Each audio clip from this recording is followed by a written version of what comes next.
대구 경북 브리핑입니다.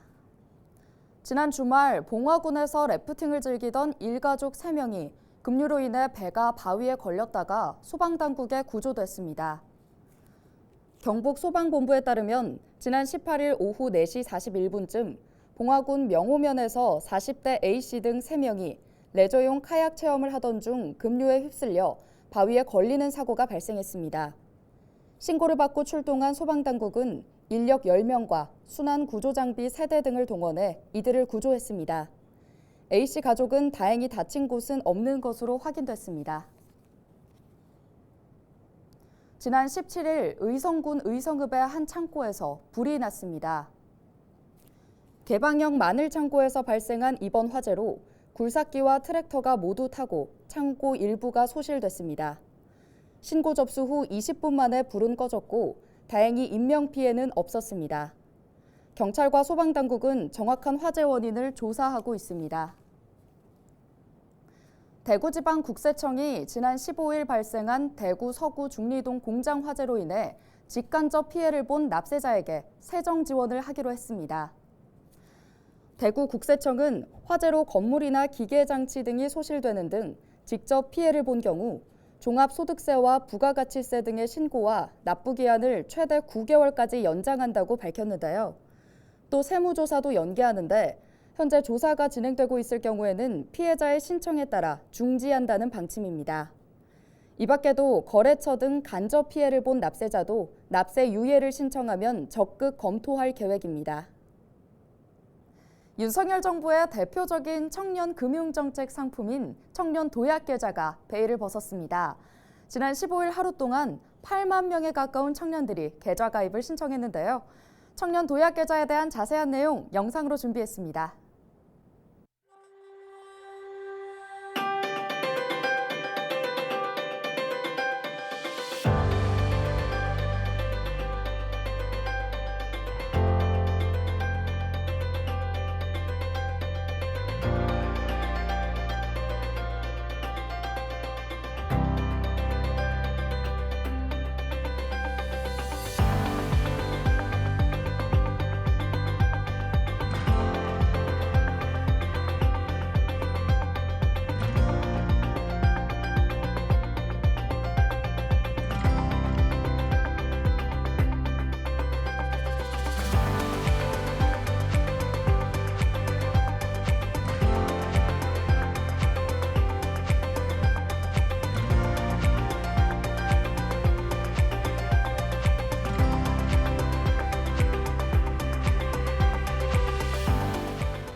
대구 수성구에 거주하는 청년이 병역의 의무를 이행하다 상해를 입으면 보상을 받을 수 있는 제도적 기반이 마련됐습니다.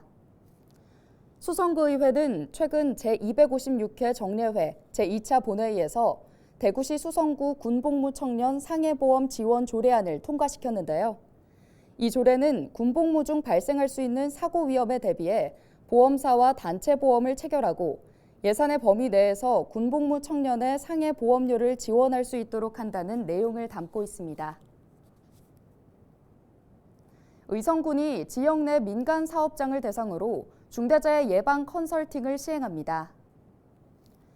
의성군은 지난 16일 군청 영상회의실에서 6개 업체를 대상으로 중대재해처벌법의 목적과 일정 등을 설명했는데요. 군은 내년 1월 27일부터 중대재해처벌법이 5인 이상 사업장에도 확대 적용되는 만큼 지역 내 기업들이 안전보건관리 체계를 구축할 수 있도록 지속적으로 홍보에 나서겠다고 밝혔습니다. 영주시가 오는 24일 영주교 아래 서천 둔치에서 영주시민 자전거 페스티벌을 개최합니다. 4년 만에 열리는 이번 축제는 오전 10시 30분에 영주교 아래에서 출발해 적서교를 건너 다시 서천 둔치로 돌아오는 약 10km의 코스로 1시간 정도 진행됩니다. 별도의 신청 없이 누구나 참가할 수 있고 선착순 참가자 500명에게는 기념품이 제공됩니다. 오늘 준비한 소식은 여기까지입니다. 지금까지 대구 경북 브리핑이었습니다.